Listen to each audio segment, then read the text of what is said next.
The ink was still wet on the divorce papers when Lydia looked up, not with tears in her eyes, but with a terrifyingly serene smile.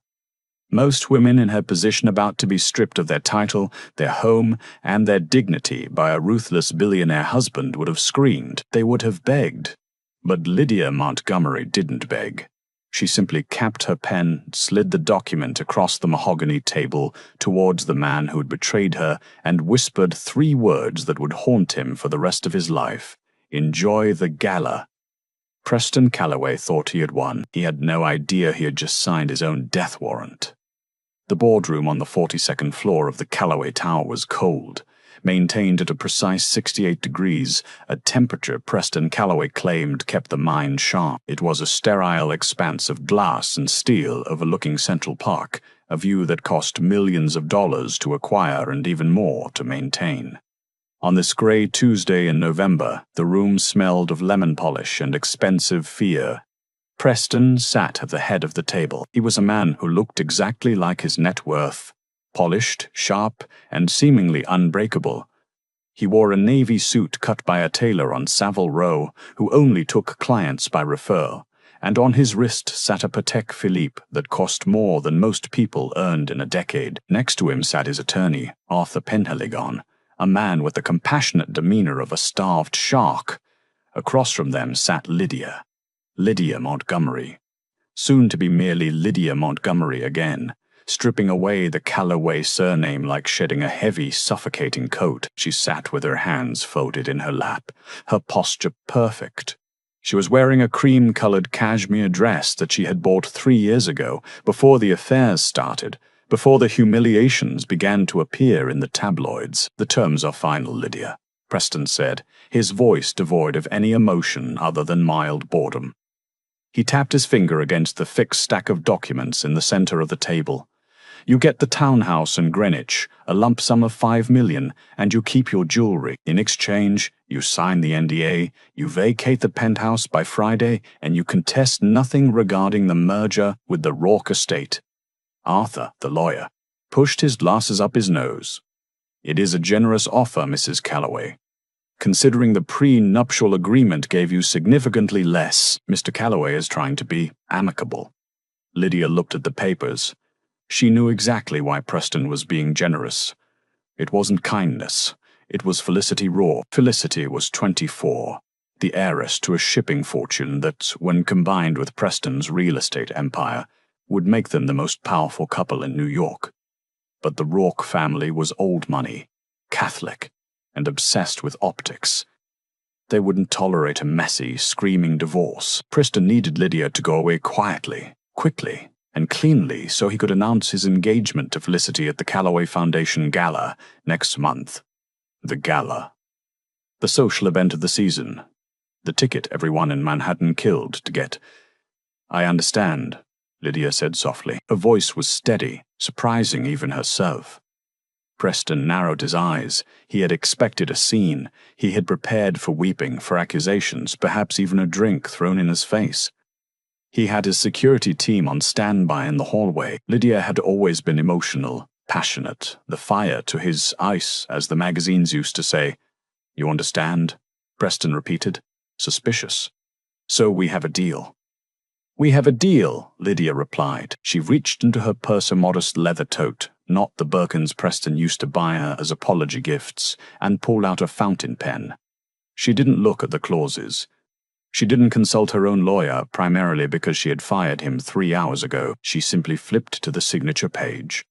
Signed away the 10 years of marriage, signed away the nights she spent nursing him back to health after his skiing accident in Aspen, signed away the credit for the charity work that had rehabilitated his image from corporate raider to philanthropist. She signed her name with a flourish. Lydia Montgomery. Then she looked up, and she smiled. It wasn't a sad smile. It wasn't a bitter smile. It was the smile of someone who'd just put down a heavy load after walking miles in the rain. It was radiant. Preston shifted in his chair, suddenly uncomfortable. The air conditioning seemed to hum louder. What? He snapped. What is that look? Nothing, Preston, Lydia said, standing up and smoothing her dress. I'm just happy for you. You finally have everything you ever wanted." She turned to Arthur, the shark-like lawyer. "Please ensure the check is deposited by noon tomorrow. I have travel arrangements to make." "Travel?" Preston asked, standing up as well, looming over the table. He hated being out of the loop. "Where are you going?" Lydia walked to the door, her heels clicking rhythmically on the marble floor. She paused with her hand on the handle. She didn't turn back to face him. "Away, Preston, just away." She opened the door. Standing there, waiting in the corridor, was Felicity Rourke. The girl looked young, beautiful, and terrified. She was clutching a designer clutch as if it were a shield. She had clearly been waiting for the signal that the deed was done. Lydia stopped in front of the young woman. Felicity flinched, expecting a slap. Instead, Lydia reached out and gently straightened the collar of Felicity's coat. "He likes his coffee black, but only if it's Jamaican Blue Mountain," Lydia told the mistress calmly. "He hates the sound of chewing, so never eat apples around him. And if he ever tells you he's working late on a Thursday, check the credit card statements for the Four Seasons." Felicity's mouth dropped open. Lydia leaned in close, her voice dropping to a whisper that Preston couldn't hear from the boardroom. "He's your problem now, darling. Good luck." With that, Lydia Montgomery walked to the elevator, pressed the button, and descended 42 floors into the lobby of the building she used to co-own. As she stepped out onto 57th Street, the cold November wind hit her face. She took a deep breath. She pulled her phone from her pocket and dialed a number she hadn't called in 15 years. The phone rang twice before a gruff, tired male voice answered. "Hello?" "It's done, Benedict," Lydia said, her voice finally hardening, losing the soft veneer she had worn in the office. "He thinks I'm gone. He thinks I'm weak." "Did he sign the addendum?" the voice asked. "He didn't even read it." "He was too busy looking at his watch," Lydia replied, hailing a taxi. "He thinks the NDA protects him from me speaking to the press. He forgot that the NDA doesn't cover financial disclosures to government regulatory bodies if prompted." "Lydia," Benedict warned, "if you do this, you burn the village down. You won't just hurt him. You'll destroy the Calloway legacy. You'll be a pariah." Lydia watched the Calloway Tower disappear through the rear window of the taxi. "I didn't start the fire, Benedict," she said coldly. "I'm just the one who's going to pour the gasoline. I'll see you in London." She hung up. Preston Calloway returned to his desk, feeling a strange knot in his stomach. He looked at the signature on the papers. It was done. He was free. He could merge the companies, marry Felicity, and become the king of New York. "Arthur," Preston said, looking out the window. "Why was she smiling?" The lawyer shrugged, packing his briefcase. "Hysteria, likely. Or relief. Women are fragile creatures, Preston. She probably just wants to go shop in Paris and forget she ever lost you." Preston nodded, adjusting his cufflinks. Yes, that must be it. But deep down, in the reptilian part of his brain that sensed danger, Preston knew that wasn't it. He reached for the phone to call security, to tell them to follow her, but stopped. No, he thought. She's nobody now. She's history. He picked up his calendar. "Arthur, get the PR team on the line. We need to start the rollout for the gala. It needs to be the biggest night in the history of the foundation. I want senators, I want Hollywood, I want royalty." "Consider it done," Arthur said. Preston smiled, finally relaxing. The gala would be his coronation. He had no idea that Lydia had already sent out her own invitations, and hers were not for a party. They were for an execution. For 3 weeks, Lydia Montgomery vanished. The tabloids ran a few stories: Calloway divorce finalized, the end of an era. And finally, Preston and Felicity, a new power couple emerges. Paparazzi camped outside the Greenwich townhouse, but the house remained dark. They checked the flight manifests for Paris, Milan, and Tokyo, but the name Lydia Montgomery appeared on none of them. It was as if she had dissolved into the ether the moment she stepped out of that taxi. Preston was relieved. He threw himself into the preparations for the Christmas Gala. It was to be held at the Metropolitan Museum of Art in the Temple of Dendur. The theme was gold and glory. It was ostentatious, arrogant, and perfectly pristine. But while Preston was tasting caviar samples in Manhattan, Lydia was sitting in a dimly lit cafe in a back street of Marseille, France. She was wearing oversized sunglasses and a scarf over her hair. Across from her sat a man who looked like he had been carved out of granite. He was older, perhaps 60, with a scar running through his left eyebrow.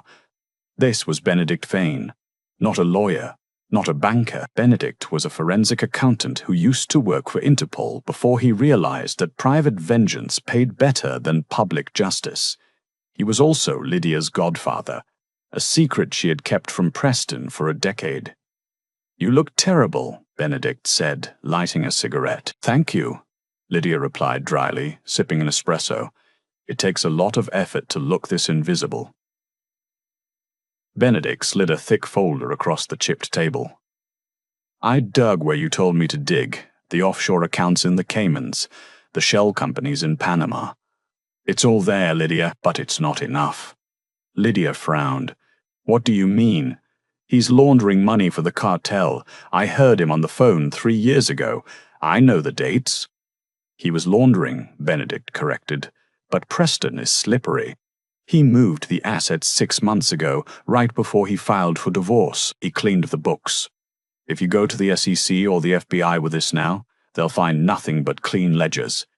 He'll sue you for defamation, void the settlement, and leave you penniless." Lydia felt a cold chill. Preston had planned this longer than she thought. He hadn't just been cheating on her. He had been erasing her leverage. "So that's it," Lydia whispered. "He wins?" Benedict exhaled a plume of smoke. "I didn't say that. I said the money trail is clean. But the personal trail, that's a different story." He pulled out a second, thinner folder. It was red. "Felicity Rourke isn't just a pretty face," Benedict said, tapping the folder. "Her father, the senator, is terrified of one thing, scandal. And Preston. Well, Preston has a weakness for gambling. Not cards. Not horses. He bets on volatile stocks using insider information. He's careful, but he's addicted to the rush." Lydia opened the red folder. Inside were transcripts, chat logs, encrypted messages that Benedict had somehow intercepted. "He's shorting Rourke Industries," Benedict said, a wicked grin spreading across his face. Lydia froze. "He's shorting his own fiancée's family company?" "He plans to announce the merger at the Gala," Benedict explained. "The stock will skyrocket. But before that, he's betting against them to drive the price down so he can buy more shares cheap. It's illegal, it's immoral, and if the Rourke family found out he was manipulating their stock price before the wedding, they would call off the wedding," Lydia realized, her eyes widening. "And the merger would collapse. Preston is over-leveraged on the Callaway Tower. Without the Rourke money, the banks will call in his loans.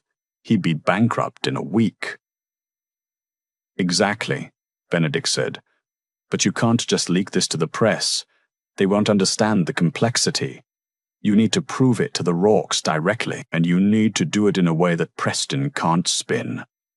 Lydia looked down at the transcripts. She saw the date of the next big transaction. December 15th. "The night of the Gala," she said. "He's going to trigger the sell-off from his phone during the speech," Benedict said. "The ultimate power move. Making millions while toasting his bride." Lydia closed the folder. The serenity was gone, replaced by a cold, hard determination. "I need an invitation, Benedict." Benedict laughed, a dry, barking sound. "To the Gala, Lydia, you're banned. Your face is on a blacklist at every security checkpoint in New York." "I don't need to walk in the front door," Lydia said. "I need to be part of the show." She reached into a bag and pulled out a velvet box. Inside was a necklace. It wasn't one Preston had given her. It was an heirloom from her grandmother, the only thing she had owned before she met Preston. A sapphire pendant, dark as the ocean. "Sell it," she ordered. "Lydia," This is... Sell it, she repeated. I need the cash, I need a new wardrobe, I need a new identity, and I need you to get me a meeting with the event coordinator for the Met Museum.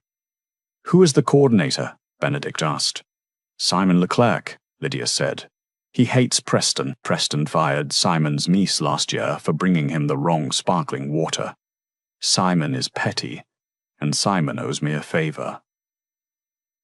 Benedict looked at the necklace, then at Lydia. He saw the fire returning to her eyes. You're not just going to ruin his night, are you? No. Lydia stood up, tying her scarf tighter. I'm going to rewrite his history. She walked out of the cafe, leaving the ghost of the victim behind in the cigarette smoke. New York City in December is a magical place. The lights on Fifth Avenue, the skaters at Rockefeller Center, the smell of roasting chestnuts. For Preston Calloway, it smelled like victory. The RSVP list for the gala was full. The governor was coming. 2 Kardashians were confirmed, and Felicity Rourke was currently in the fitting room of Vera Wang, having a custom gown adjusted for the big announcement. Preston sat in his office looking at the stock ticker for Rourke Industries. It was fluctuating just as he wanted. Mr. Calloway, his assistant, a nervous young man named Timothy, stood in the doorway. What is it, Timothy? I'm busy. It's about the entertainment for the gala, sir. The opera singer, she has laryngitis. She cancelled. Preston slammed his hand on the desk. Cancelled. Preston slammed his hand on the desk. Cancelled. The gala is in 3 days. Get someone else. I don't care who. Get Beyoncé. Get Adele. We tried, sir. Everyone is booked for the holidays. But... Timothy hesitated. Simon, the coordinator, found a replacement. A classical pianist. She's famously reclusive. She goes by the name Madame V. Madame V. Preston scoffed. Sounds like a fortune teller. Is she good? Simon says she's a prodigy. She just played for the Royals in Monaco. She wears a veil, it's her gimmick. Very mysterious. Simon thinks the press will love the mystery. Preston rubbed his temples. He didn't care about piano music. Preston rubbed his temples.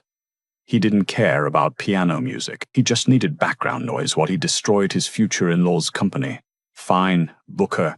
Just make sure she doesn't play anything depressing. I want triumph. I want Wagner. I want power. Yes, sir. Timothy hurried away. Preston turned back to the window. He looked out at the city that lay at his feet. He felt untouchable.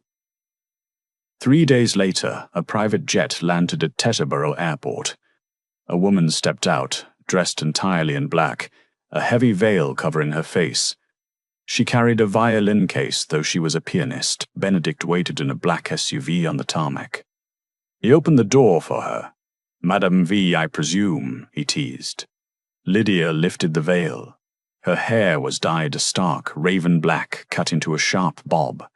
Her makeup was severe, altering the contours of her face. She looked like a femme fatale from a noir film.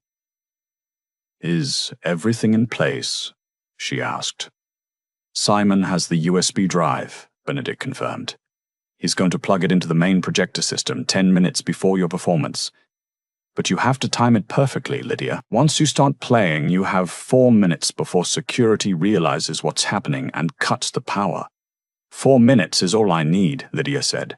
She looked at the violin case in her hand. Did you get the violin case in her hand? Did you get the device? Benedict nodded. It's inside the piano bench, a high-gain directional microphone. When Preston goes on stage to make his speech, if he has his phone in his pocket, and he always does it, we'll pick up the signal. And the broadcast. We're hijacking the live stream, Benedict said, a hint of nervousness in his voice. Lydia, this is highly illegal. If we get caught. We won't get caught, Lydia said, putting the veil back down. Because no one looks at the hired help. And no one suspects the ex-wife who signed away her marriage with a smile. The SUV sped off toward Manhattan. The stage was set off toward Manhattan. The stage was set, the players were in position. and Preston Calloway was about to host the most expensive funeral of his life. The Temple of Dendur at the Metropolitan Museum of Art is an ancient Egyptian shrine, a monument to gods who have been dead for 2,000 years. Tonight, however, it was a temple to a very modern god, money. The gold and glory theme had been interpreted with aggressive literalism by the event planners. The sandstone walls were bathed in warm amber uplighting, the tables were draped in shimmering gold silk, and the centerpieces were towering structures of white orchids in gilded branches. Even the champagne was a limited vintage, containing edible 24-carat gold flakes that swirled in the flutes like snow in a rich man's snow globe. Preston Calloway stood near the entrance, a flute of that golden champagne in his hand, surveying his kingdom. He looked impeccable in a tuxedo with a velvet label, his posture radiating the easy confidence of a predator who knows he has no natural enemies. Beside him stood Felicity Raw. She looked breathtaking in a custom Vera Wang gown of spun gold that hugged her frame, but her eyes were darting around the room with the skittish energy of a frightened deer. "Stop fidgeting," Preston murmured, barely moving his lips. He smiled and waved at a passing CEO. "You look like you're waiting for a bomb to go off." "I'm just nervous, Preston," Felicity whispered, clutching her clutch so hard her knuckles were white. "My father is here. He's been asking questions about the merger timeline. He says the SEC has been sniffing around the sector." Preston's smile didn't falter, but his grip on her elbow tightened imperceptibly. "Your father is an old man who sees shadows in the dark. The SEC is irrelevant. Tonight is about us. It's about the announcement. Smile, Felicity.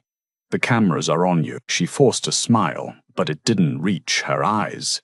In the 3 weeks since Lydia had left, Felicity had begun to notice things. Small things. The way Preston checked his watch when she was speaking, the way he never asked about her day, the way he ordered for her at restaurants without asking what she wanted. He likes his coffee black. He hates the sound of chewing. Lydia's voice echoed in her head. Felicity had tested it once. She had eaten a crisp green apple in the limousine last week. Preston had snapped at her so viciously that she had cried.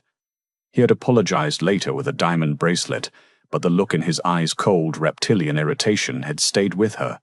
"Senator Rourke," Preston boomed, stepping forward to greet a tall, silver-haired man who approached them. Edward Rourke, Felicity's father, did not smile. He was a man of the old school, built on steel and shipping, and he looked at Preston with the suspicion of a man who knows a hustler when he sees one. "Preston," Edward nodded curtly. He kissed his daughter on the cheek. "You look thin, Lissy." "I'm fine, Daddy." Felicity lied. "We're just excited, Edward," Preston said smoothly. "Tonight marks the beginning of a dynasty. Calloway and Rourke. Unstoppable." "It's a merger, Preston, not a coronation," Edward grunted. "Just make sure the paperwork is clear. I don't like how volatile the stock has been this week. It's jumping like a heart attack victim." "Market jitters." Preston dismissed it with a wave of his hand. "By tomorrow morning, it will stabilize at a record high. I guarantee it." As the men talked business, ignoring Felicity entirely, the room began to fill. The guests were the titans of New York, hedge fund managers, tech moguls, Broadway producers, and socialites who had never worked a day in their lives. They swarmed in, enveloped in clouds of expensive perfume, their laughter tinkling like broken glass. Suddenly, a hush fell over the room. The lights dimmed slightly, focusing on the raised platform near the temple itself. A grand Steinway piano sat there, black and gleaming. Simon Leclerc, the event coordinator, stepped out from the shadows. He looked flushed, beads of sweat on his forehead, but he clapped his hands to gather attention. "Ladies and gentlemen," Simon announced, his voice trembling slightly. "For our dinner entertainment, a rare treat, direct from her private residency in Monaco, please welcome the enigma, Madame V." A spotlight hit the side stage. Lydia walked out. The room gasped, not because they recognized her, but because of the sheer drama of her appearance. She wore a gown of midnight blue velvet that swallowed the light, contrasting sharply with the gold theme of the room. It was a visual rebellion. Her face was obscured by a heavy lace veil, and her black hair was severe and sharp. She moved not with the tentative steps of a performer, but with the stalking grace of a panther. She sat at the piano. She didn't bow. She didn't acknowledge the applause. She simply placed her hands on the keys and waited for silence. Preston frowned, swirling his drink. "A bit theatrical, isn't it?" he muttered to Arthur Penhaligon, who had materialized at his side. "The critics love her," Arthur shrugged. "Besides, she was cheaper than Beyoncé." Lydia began to play. It wasn't a soft background melody. She struck the keys with force. She began with Rachmaninoff's Prelude in C-sharp minor. The opening notes were heavy, ominous, 3 descending chords that sounded like the tolling of a funeral bell. Doom, doom. The conversation in the room faltered. Doom. The conversation in the room faltered. This wasn't polite dinner jazz. This was aggressive. It demanded attention. From her vantage point behind the veil, Lydia could see everything. The lace acted like a one-way mirror. She saw the senator looking skeptical. She saw Felicity looking miserable. And she saw Preston. He was standing 10 feet away from the stage, his back to her, laughing at something a banker was saying. He looked so comfortable, so safe. Lydia's fingers flew across the keys. She poured every ounce of her rage, her betrayal, and her grief into the music. The piano groaned under her assault. The guests stopped eating. They watched, mesmerized by the violence and beauty of the performance. In the control booth, high above the temple floor, a technician tapped a headset. "Simon, the pianist is going off script. This is too loud. Should I cut her mic?" Simon Leclerc stood behind the technician, his arms crossed. "No," he said softly. "Let her play. The volume is perfect." Simon looked at the USB drive he had plugged into the main server rack moments ago. The red light on the drive was blinking rapidly. Uploading. Back on the floor, Preston turned around annoyed. The music was making it hard to hear the compliments he was fishing for. He looked at the woman at the piano. For a second, just a split second, something about the set of her shoulders seemed familiar. The way she leaned into the keys, Lydia felt his gaze. She didn't look up. She transitioned seamlessly from the Rachmaninoff into a softer, more melancholic piece, Claire de Lune. But she played it with a twisted tempo, dragging out the pauses, making it sound like a memory that was rotting. It was the song she had played for him on their first anniversary. Preston stiffened. He swirled his drink, staring at the veiled figure. "Preston?" Felicity touched his arm. "Are you okay?" "Who is that?" Preston asked sharply. "It's Madame V," Felicity said. "Are you listening?" The waiter asked if he wanted the beef or the fish. Preston shook his head, clearing the thought. "Impossible," he told himself. "Lydia is in Paris, or dead in a ditch. She doesn't play professionally. This woman is a stranger. The beef," Preston snapped. "And bring another bottle. We have work to do." He reached into his pocket and pulled out his phone. It was 8:15 p.m. The markets in Tokyo were opening soon, and the after-hours trading platforms in New York were active. It was time to execute the short. He unlocked his phone, hiding the screen from Felicity. He opened his encrypted brokerage app. On stage, Lydia saw the blue glow of the phone screen illuminate Preston's face. She pressed the sustain pedal and held a low bass note. Underneath the piano bench, the high-gain directional microphone hummed to life, calibrated to target the frequency of the man standing at table 1.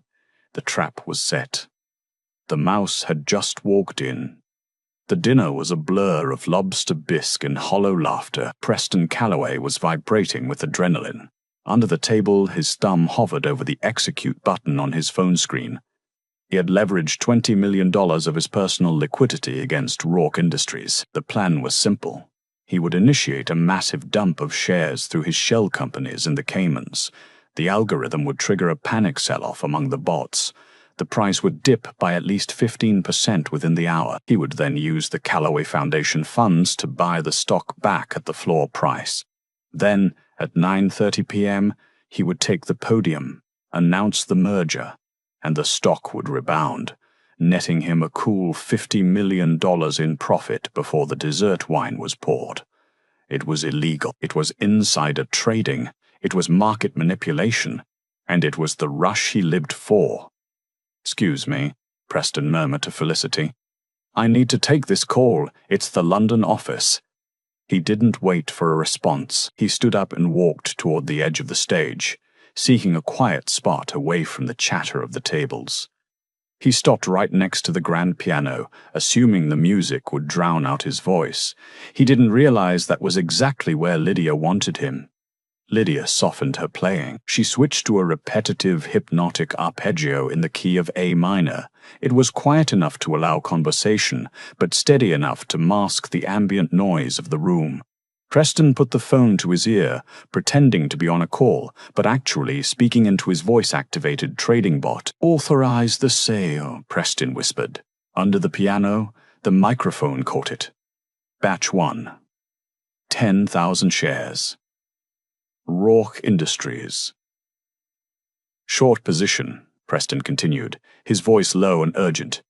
Lydia's heart hammered against her ribs. She could hear him. He was 3 feet away. "Do it now," Preston hissed. "Before the old man gets suspicious. I want the price in the gutter by the time I get on that stage. Crush it." He paused, listening to a confirmation in his earpiece. "Good. And make sure the funds are routed through the Panama shell. I don't want my name on this. If the Rourkes find out I'm betting against their own company before the wedding, the deal is dead." He laughed, a short, cruel sound. "Yeah. Felicity, she's clueless. She thinks this is a fairy tale. I'm just securing the dowry. Once the merger is signed, I own the shipping routes. I don't care what happens to her father's legacy." Lydia's fingers didn't falter, but tears pricked her eyes behind the veil. Not for herself. She was long past that, but for the sheer, unadulterated evil of the man she had once loved. He wasn't just greedy. He was contemptuous. He viewed everyone, even his future wife, as livestock to be traded. Preston hung up the phone. He adjusted his cufflinks, took a deep breath, and turned back toward the room. He looked like a man who had just won the lottery. He walked back to the table and sat down, placing a hand on Felicity's thigh. "Everything is perfect, darling," he said, beaming. Lydia finished the piece with a dissonant chord. She lifted her hands from the keys. She stood up. The room offered polite applause. She walked off the stage and into the shadows of the wings. Benedict was waiting for her in the dark corridor behind the temple. He was holding a tablet, wearing a waiter's uniform. "Did we get it?" Lydia asked, breathless. Benedict held up the tablet. On the screen was a waveform audio file. He pressed play. "Felicity? She's clueless. I'm just securing the dowry. Crush it." The audio was crystal clear. The piano music in the background served as a timestamp, proving exactly when and where it was recorded. "We got it," Benedict said, his eyes gleaming. "And the trade logs?" "Arthur just confirmed the dip," Benedict said, swiping to a graph. "Rourke Industries is down 8% in the last 10 minutes. The algorithms are panicking. He's doing exactly what you said he would." Lydia pulled the veil off her face. The heat under the lights had been stifling. She wiped the sweat from her brow. "Is the presentation ready?" "Simon has it queued," Benedict said. "Preston is scheduled to speak in 15 minutes. He thinks he's going to show a sizzle reel of the Callaway Tower and the Rourke ships sailing together. Instead, he's going to show the world who he really is," Lydia finished. She looked at her watch. 9:15 p.m. "I need to change," Lydia said. "Madam V has left the building. Lydia Montgomery needs to make an entrance." "Are you sure about this?" Benedict asked, a note of fatherly concern in his voice. Once you walk out there, there's no going back. He will come for you with everything he has. Lydia looked at the tablet, where the graph of Rourke Industries was plummeting, destroying the wealth of a family that had welcomed Preston with open arms. He has nothing, Benedict, Lydia said, her voice ice-cold. He just doesn't know it yet. She turned and headed toward the dressing room Simon had secretly prepared. Hanging on the rack was not a black performance dress, but a suit, a white power suit, sharp as a razor, identical to the one she had worn the day she founded her first company, the company Preston had forced her to sell to fund his early ventures. It was time to reclaim her assets. Meanwhile, in the dining hall, the mood was shifting. Senator Raw was checking his phone under the table. His brow was furrowed. Preston, the senator said, his voice low. Have you seen the market? Preston feigned ignorance, taking a bite of his steak. No, Edward. I'm enjoying my dinner. Why? The stock, Edward hissed. It's tanking. Someone is dumping massive blocks of shares. It looks like a hostile attack. Impossible, Preston said, widening his eyes in mock horror. Who would do that? I don't know, Edward said, his hands shaking slightly. But if it drops below 50, the bank covenanters kick in. We could be in default by morning. Calm down, Edward, Preston said, pouring more wine into the senator's glass. It's a glitch, or a rumor. Listen, I'm about to go up there and announce the merger. Once the news hits the wire, the confidence will return. The stock will soar. Trust me, I'm saving you. Edward looked at Preston. He wanted to believe him. He needed to believe him. All right, Edward breathed. Make the announcement. Stop the bleeding. Preston wiped his mouth with a linen napkin. He stood up, buttoning his jacket. He looked at Felicity. Ready, my dear. For what? Felicity asked, startled. To be the face of the future, Preston said. He extended his hand. Come, you stand by the stage while I speak. Then I'll bring you up for the toast. Felicity took his hand. It felt cold. They walked toward the stage.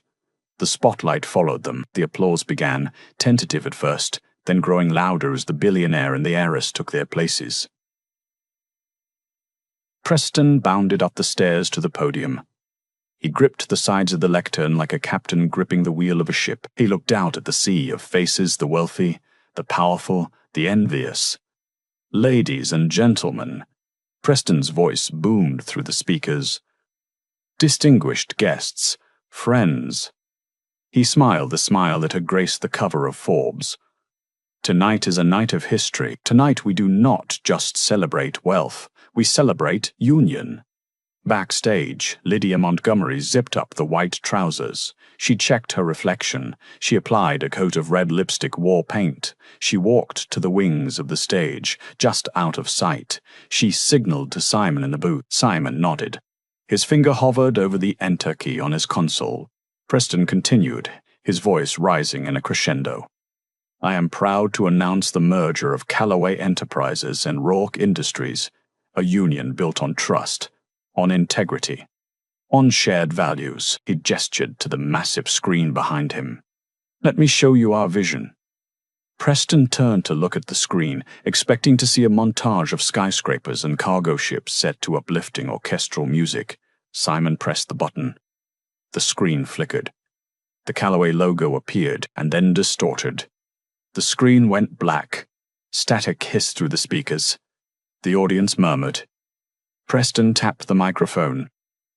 A little technical difficulty, it seems, he joked, chuckling nervously. It seems our vision is too powerful for the projector. Then the screen lit up again, but it wasn't a video of ships. It was a spreadsheet. A live scrolling data feed of stock transactions. And overlaying it was a waveform audio visualizer. Preston froze. He recognized the account numbers on the spreadsheet. They were his Panama accounts. Then, a voice boomed through the hall, not Preston's live voice, but a recording. Felicity? She's clueless. She thinks this is a fairy tale. The silence in the Temple of Dender was absolute. It was the silence of a tomb. Preston's face drained of blood. He looked at the control booth, his eyes wide with panic. "Cut it!" he screamed. "Cut the feed!" But the audio continued, louder now. "I'm just securing the dowry. Once the merger is signed, I own the shipping routes. I don't care what happens to her father's legacy." On the screen, the spreadsheet highlighted the short sale orders. Sell. Time-stamped 20 minutes ago. Felicity, standing at the base of the stairs, covered her mouth with both hands. She looked at her father. Senator Rourke was standing up, his face purple with rage. Preston stumbled back from the podium. "This is a fabrication. This is AI. This is a deep fake," he shouted, desperate, sweating. "Security, turn it off. It's not a fake, Preston." The voice came from the side of the stage. It wasn't a recording. Lydia Montgomery stepped out of the shadows.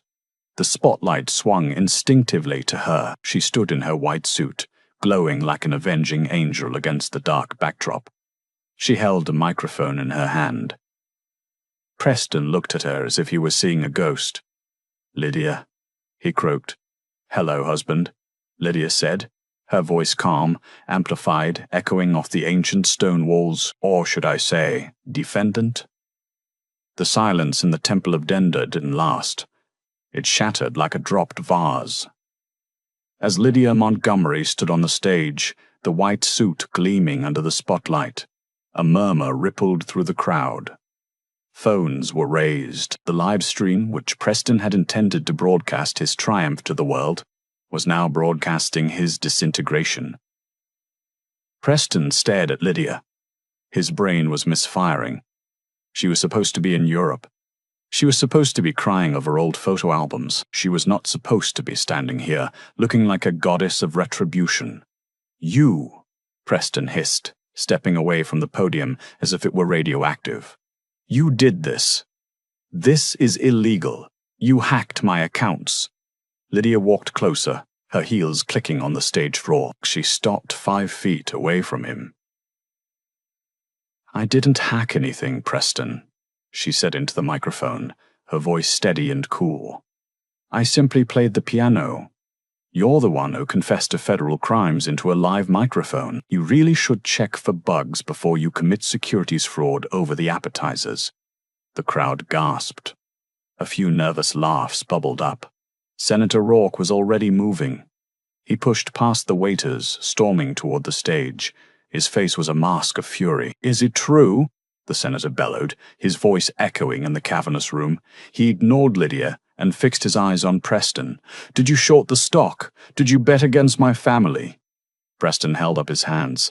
"Edward, listen to me. It's a setup. She's a bitter ex-wife. She's trying to ruin me. The recording is fake. It's AI. The trade logs aren't AI." Lydia interjected, pointing to the massive screen still displaying the scrolling data. "Look at the timestamps, Senator. Look at the routing numbers. Panama 777 Alpha. That's the same shell company Preston used to hide the assets during our divorce settlement. I imagine the IRS will be very interested to learn that those funds exist."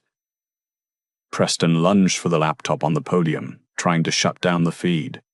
"Turn it off. Security. Get her off the stage." But the security guards didn't move. They were employed by the Metropolitan Museum, not Preston Calloway, and they were currently looking at the head of security, who was listening intently to his earpiece. Felicity Rourke, still standing at the bottom of the stairs, looked up at the man she was supposed to marry in 6 months, the man she had defended to her friends, the man she had defended to her friends, the man she had starved herself to please. She saw him now, stripped of the suit's armor, stripped of the arrogance. He looked small, he looked sweaty. She walked up the stairs. "Felicity," Preston said, seeing her approach. He forced a smile, a grotesque rictus of charm. "Honey, tell them. Tell your father. We love each other. This is just noise." Felicity stopped in front of him. She looked at Lydia, who gave her a small, almost imperceptible nod of encouragement. "You hate the sound of chewing," Felicity said softly. Preston blinked, What? You hate it when I eat apples, she said, her voice gaining strength. You hate my laugh. You hate my friends. You don't love me, Preston. You love the shipping routes. Felicity, don't be stupid, Preston snapped, his mask slipping again. Felicity slapped him. It wasn't a movie slap. It was a messy, hard, open-handed strike that caught him on the ear. The sound was a sharp crack that the microphone picked up perfectly. Don't speak to me, Felicity said, her voice shaking with adrenaline. And don't ever speak to my father again. She turned to the audience, to the cameras. There will be no merger. Rourke Industries is terminating all negotiations with Callaway Enterprises, effective immediately. The room erupted. This was the death knell. Without the merger, Preston's loans would be called in. His leverage was gone. Preston held his cheek, staring at her with pure hatred. You stupid little... Mr. Callaway. The voice came from the back of the hall. 3 men in windbreakers had entered the room. They moved with the heavy, purposeful walk of law enforcement. The letters on their jackets were unmistakable. FBI. Behind them walked Benedict Bain, looking smug in his waiter's uniform, holding the door open for them. Preston Callaway, the lead agent announced, flashing a badge. I'm Special Agent Miller, Financial Crimes Division. We have a warrant for your arrest. Preston backed away, bumping into the piano. Arrest? For what? This is a misunderstanding. I want my lawyer, Arthur. He looked around for Arthur Penhaligon. Arthur was gone. The shark-like lawyer had seen the trade logs on the screen, done the mental math, and slipped out the side exit 5 minutes ago. There are no fiercely loyal lawyers on a sinking ship, only survivors. Arthur isn't here, Preston, Lydia said, crossing her arms, but I'm sure the court will appoint a public defender for you. They're quite good, I hear. Agent Miller climbed the stage. Mr. Callaway, we have probable cause regarding insider trading, wire fraud, and money laundering. We've been monitoring the offshore accounts for months, but thanks to the live confession you just broadcast to 3 million people on YouTube, we have everything we need to expedite the process. Preston looked at the handcuffs Agent Miller was unhooking from his belt. He looked at the crowd. The faces that used to look at him with envy now looked at him with pity and amusement. He saw the flashes of the cameras. He realized with a sickening jolt that this was the gold and glory he had promised. The gold was the evidence against him. The glory belonged to the woman in the white suit. Lydia, Preston pleaded, his voice cracking. Lydia, please, tell them. We can work this out. I can give you more money. I can double the settlement. Lydia looked at him. She felt nothing. The anger was gone. The hurt was gone. The hurt was gone. The hurt was gone. There was only a quiet, hollow peace. I don't want your money, Preston, she said. I have something better. What? He demanded, as the agent grabbed his wrist and spun him around. I have the truth, Lydia said. The handcuffs clicked shut as they marched Preston Callaway off the stage, past the golden centerpieces and the untouched champagne. The room broke into applause. It wasn't polite applause this time. It was raucous, cheering the downfall of a villain. Lydia watched him go. She saw Benedict in the crowd, giving her a thumbs up. She saw Felicity hugging her father, crying but safe. She stepped up to the microphone one last time. Thank you all for coming, Lydia said, a genuine smile lighting up her face. Please enjoy the rest of the evening. The champagne is, after all, very expensive. And I believe the bar is now open. She dropped the microphone. It hit the floor with a thud. She walked off the stage, not as a victim, not as an ex-wife, but as the architect of her own destiny. 6 months later, the auction of the Callaway estate was the talk of the spring season. Preston Callaway's assets were being liquidated to pay off the massive fines levied by the SEC and to settle the lawsuits from investors. The penthouse on Park Avenue, the Hamptons estate, the yacht, it was all going under the hammer. Preston himself was currently residing in a minimum security federal facility in Danbury, awaiting a trial that legal experts said would likely result in a 10-year sentence. The Callaway Tower had been renamed the Liberty Building by the new ownership group to scrub the stain of his name from the skyline. Lydia Montgomery sat on the terrace of a cafe in Paris, overlooking the Seine. The spring breeze was warm, smelling of blooming chestnuts. She was reading the New York Times on her tablet. The headline read, "Callaway Empire Dismantled, the End of an Era." She swiped to the next article. Rourke Industries stocks hit all-time high under new leadership. The photo showed Felicity Rourke cutting a ribbon at a new shipyard. She looked older, sharper. She wasn't wearing Vera Wang. She was wearing a sensible blazer. She looked like a CEO. Lydia smiled. She took a sip of her coffee. "Is that him?" a voice asked. Lydia looked up. Benedict Vane sat down across from her, placing a croissant on the plate. He looked relaxed, the tension of the New York operation finally gone from his shoulders. "It is," Lydia said, turning off the tablet. "It's over, Benedict. Truly over. You could have bought the penthouse back, you know," Benedict said, tearing a piece of the croissant. "With the whistleblower reward the SEC gave you, plus the book deal, you could have lived in his house just to spite him." Lydia laughed. "Live in that mausoleum? No, thank you. I prefer places with fresh air. Besides, I have a new project." "Oh?" Benedict raised an eyebrow. "Another billionaire to take down? No." Lydia shook her head. "I'm done with destruction. I'm into construction now." She reached into her bag and pulled out a business card. It was thick, cream-colored cardstock. It read, "Montgomery and Rourke. Crisis Management and Strategic Consulting. Lydia Montgomery and Felicity Rourke, partners." Benedict choked on his coffee. "You went into business with the mistress." "She wasn't a mistress, Benedict. She was a victim," Lydia corrected him gently. "And she's smart. She knows the shipping industry inside out. But she needed guidance on how to handle the sharks. I'm teaching her how to bite back." "And the senator approved this?" "The senator is terrified of me," Lydia grinned. "He thinks I'm a sorceress. He signed the partnership agreement without reading it." Benedict laughed, shaking his head in admiration. "You're dangerous, Lydia." "I'm just awake," she replied. Her phone buzzed. It was a text from Felicity. "Felicity, the board meeting went perfectly. I used the silence tactic you taught me. The misogynists crumbled. Thank you. Also, did you see the auction results?"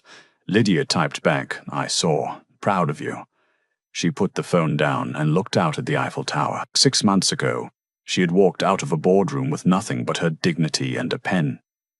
She had felt like her life was ending. She had thought she was defined by the man standing next to her. She realized now that Preston hadn't been her anchor. He had been her cage, and by signing those papers, he hadn't cast her out. He had set her free. "So," Benedict asked, wiping crumbs from his chin, "what's next for Lydia Montgomery?"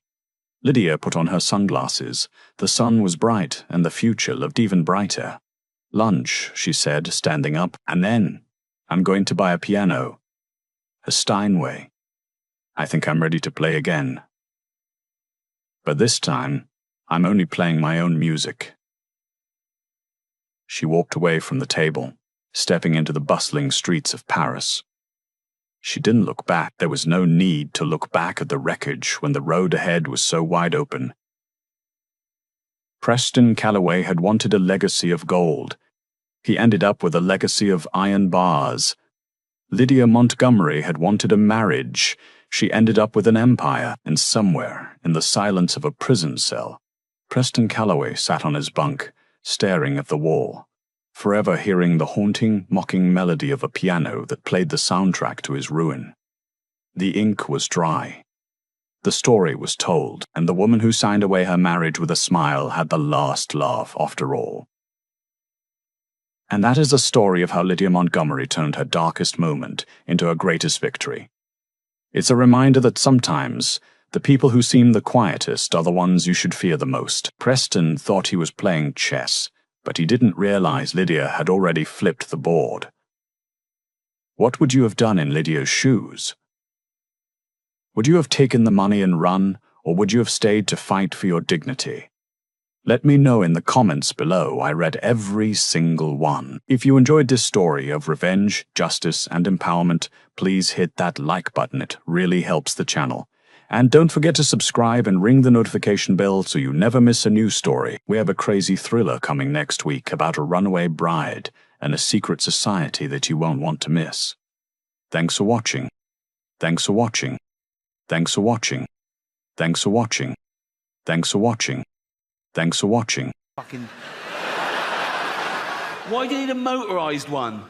No arms. That's fair enough. That is fair enough. I can tell some of you feel a bit uncomfortable laughing at little Timmy, who's a little 6-year-old lad. He's got a funny little voice because his chest is all fucked. Got no arms, no legs, just like stumps, right? But let me tell you something about Timmy to make you feel better about yourselves. He's a fucking racist. Yes. Horrible little shit, he is. You little fucking bigot. You disgusting little fucking racist, you racist scum, you filthy little fucking, you fascist, you fucking, you disgust me.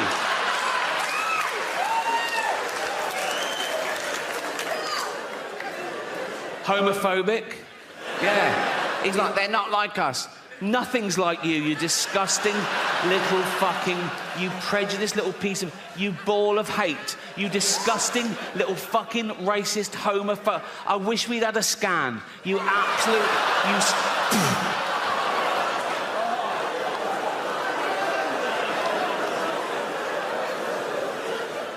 misogynist. If he could, he'd rape. There's your little Timmy.